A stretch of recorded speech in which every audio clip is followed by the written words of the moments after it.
What's up, guys? Welcome back to another 1-0 podcast. And we've got a very special guest joining us today. We've got a young Australian prospect, Vali Chesnik. Thanks for joining us, mate. No problem. Thanks for having me. Good. Now, obviously, playing in the Dutch League in the Netherlands. Yeah. We'll touch on that a bit later. Obviously, quarantine, you've been in the Netherlands, come back down to Australia. Isolation, what have you been doing? Gee, not a lot. At the moment, I've been trying to train as much as I can by myself. So just going down to my old club, Richmond. Been training on the pitch down there, which is been a bit hard by yourself to motivate and whatnot. But now that restrictions are lifted, can train with a few mates.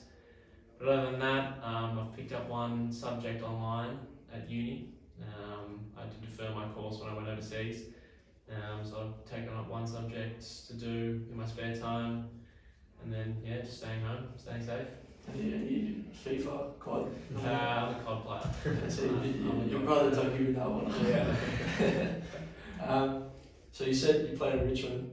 Yeah. What kind of tell us about the journey? Young kid play for Richmond. We don't really see it happen that much nowadays. No. Just tell us a bit about your junior leagues where you played. Yeah, so I was at Richmond, was my first club, and I was there for 10 years, I think, from 8 until 18. Lifetime. Yeah, a long while.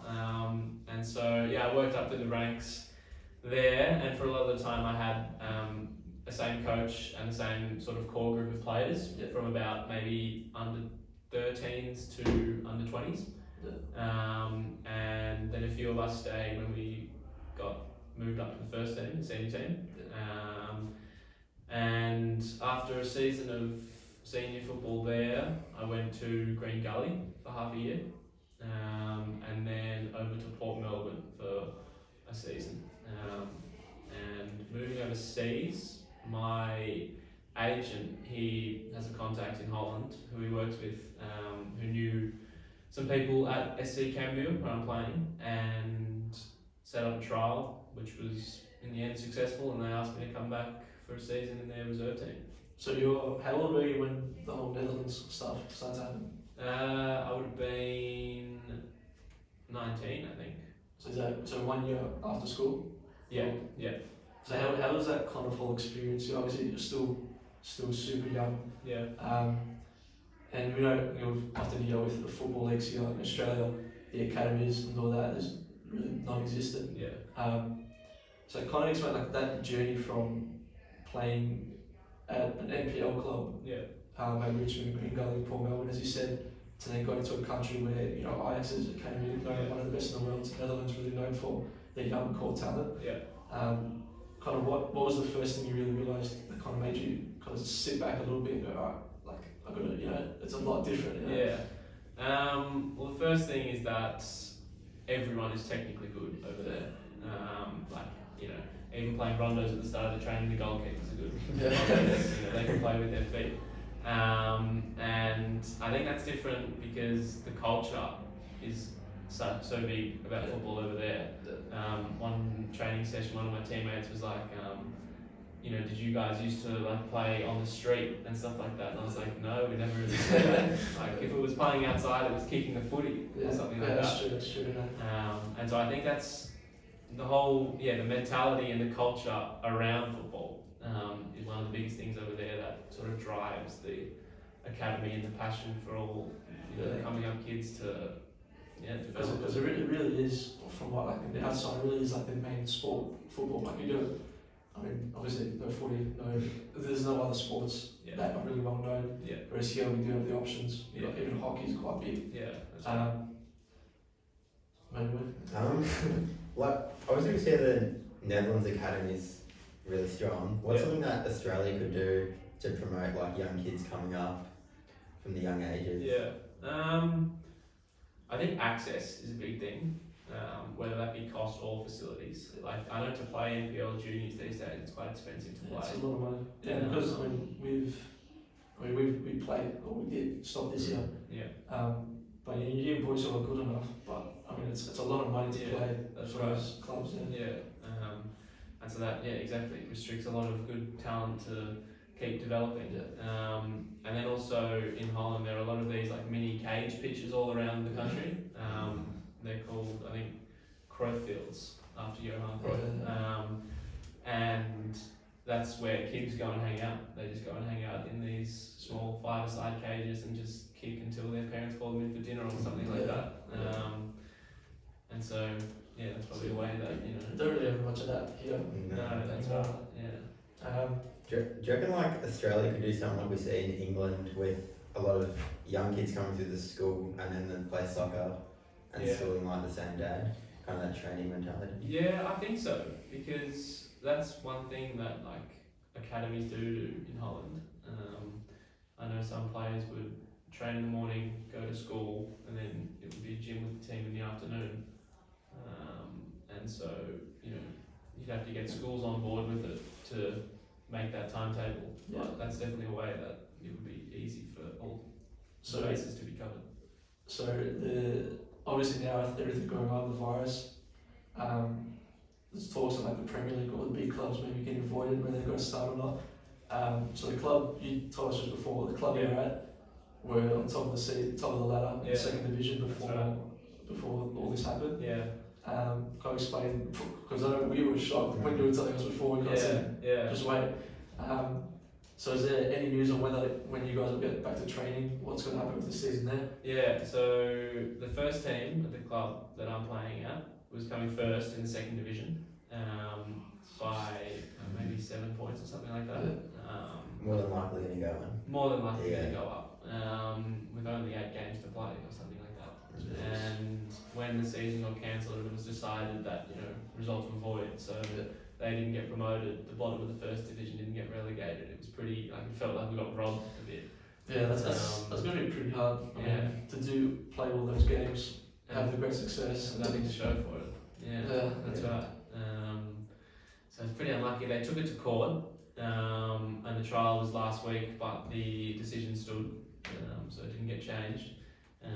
And I think now maybe there'll be some financial compensation given to them as a result. But so has the club got in touch with all you know, the other players about when they expect you guys to go back?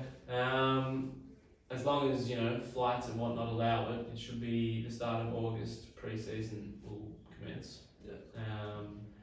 And I'd say that they haven't released the fixture for the season yet, but I'd say the pre-season would be about 6 weeks. Do you think other leagues will follow? So I know Premier League. I think the Premier League is super keen on starting it up again. Yeah, I don't know. I think with the Premier League, like, there's just so much riding on it. Like, there's so much money in it compared to the Dutch league. And it's all the TV rights and all that. That's right. Yeah. I guess maybe from our perspective, like I personally would say just leave it, just avoid it. But maybe from a player's perspective, I guess at that time, obviously the first team was on top of the ladder. Yeah. Has a benefit for you also because then you'll be playing, in the Eredivisie.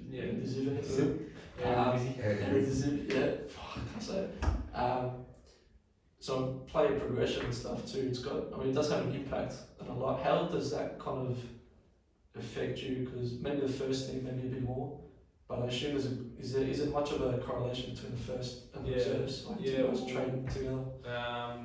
As whole teams, we never really trained together, but whenever the first team needed players in their training, you know, we were the ones called upon. Yeah. So I trained with them a few times when they were in need of a winger. Is there a major difference between the two? Yeah, it's quite significant. It's a lot faster, stronger, like much less mistakes. You know, one bad touch and you're already under pressure. Yeah. So my first session, it was a little bit of a shock because, you know, like I think in the rondo I made 2 bad passes and then you're already just starting to think in your head oh no. The confidence starts to get shot. Yeah, that's right. But yeah, I'd say like the speed of everything, like the speed of technique and movement, and it's all just a step above. Yeah. Like in Netherlands, obviously it's a lot quicker and that sort of a thing. In Australia, I've seen like some people come from NPL and go to the A-League and then kind of like just fail or fall off the radar. Yeah. Is there anything that we could do like in NPL to make it harder and more competitive and make like the gap from NPL to A-League just a bit narrower? Yeah. Tough question. It's a big question. Major question. $1 million question. I mean, I think it's, obviously there's no promotion and relegation from the A-League, so there's no consequences for losing. Do you think that's something that could be like some of the best NPL teams starting in the second division. Start in the A-League. second division. I mean, But I think it's the first step that has to be made. Mm. But you, I mean, obviously, not. you know better than us. You played senior NPL clubs. Is with the ability? I mean, let's say like a Wellington Phoenix or something, Newcastle Jets, where they get relegated, and they would come and play teams like Port Melbourne. yeah, Is the NPL first division really at the level and good enough to? yeah, I think not at the moment, and that's probably because NPL is really, it's in between semi-pro and amateur. Yeah. You know, you're training only 3 nights a week because everybody's got full-time jobs, or you know, studying full-time at uni while playing NPL. Whereas you know, when you're overseas, it's training every day at these clubs. And so without that, you know, professional environment and you know all the everything to back it, it's hard to make that step up to the level of A-League because you know they've got the money, they've got all the professional facilities. You've seen players like Johnny Nin came from Hume City. There's always came Somba from Avondale. I think Kenny from Heidelberg, like top goal Kenny, scorer. were you playing when Kenny was? I think my first year, or when I was at Richmond, it would have been NPL 2, and he would have been Heidelberg then. So I went and watched him play a couple of times, but when Richmond was NPL 1 and I was under 20s, the seniors got relegated. So when I got moved up to the seniors, I was NPL 2. So I think I would have been a year off playing against Kenny. So that's kind of like what you were saying before. It's kind of the example of just the standards not there because either of those 3 players have really made an impact. I don't know if Johnny was ever playing anymore. Yeah, and then I think also Kane Shepherd is playing from Avondale. He's gone to Newcastle Jets. Yeah. I mean, I think the more players that do get picked up from these clubs, maybe I don't know, we could see you. I personally want to rush back to play this show, but maybe we could see you maybe wearing the victory jumper. Yeah, maybe. Just to like wrap it up, like what do you want to achieve in your football career? Like, what's the one goal that you really have your eyes set on? The one goal, yeah. I mean, Full of questions, man. Tough ones. yeah, maybe it's cliche, but the goal, I guess, is to make it. Yeah. And what's that defined as? I don't know exactly, but Did you not? I mean, maybe you can't really answer it, but was the feeling of going to Netherlands and playing there, playing abroad, kind of feel like you made it? Or it was definitely the first step. But because I'm playing in a reserve team, I'd say no. Like, you know, I think I've gotten better as a player as a result, but I think, you know, making it into a first team would be, you know, the first feeling of, you know, accomplishment in making it, kind of on that, 5 years from now, where would you like to be at? I mean, I guess kind of the same question. Obviously with this now, as you said, the promotion and all that didn't really happen. It's kind of halted a few of those progressions and all that. Yeah. 5 years from now, will you still be in the Netherlands? Obviously, I think 21 now. Yeah, 21. So still got plenty of time to get into prime. Where do you see yourself? Or where's your goal to be in 5 years? I mean, I kind of look at it in 2 ways with the promotion. If the seniors did get promoted, then I'd be playing at the reserves of a first team club, like a first division club, which might be like a better resume thing to have. But then also, if they're in the second division, maybe they're looking to give their reserve players more opportunity for game time. And you know, if that's the case, then that's a probably more, you know, door opening opportunity than just being in the reserves of a first division club. But in 5 years, where will I be? 26. Lifting up the Eredivisie. Yeah. Where would I want to be in 5 years? I mean, Liverpool. That's not Liverpool. Sure, That's very, very. It would be on the wing with Sancho. That's it. That's your Rashford up front of Man United. Chesnick on the right. 1 year as the managers. A good assistant and manager. Who's the assistant? I'll be the assistant. Anything else you want to touch on? Anything you want to say? No. Not particularly. It's all good. Thanks for joining us. Obviously, a bit short notice. Make sure to check him out. Keep an eye on the Dutch League, Second League. Thank you for joining us. We've been 1-0. Make sure to like, subscribe. We're out.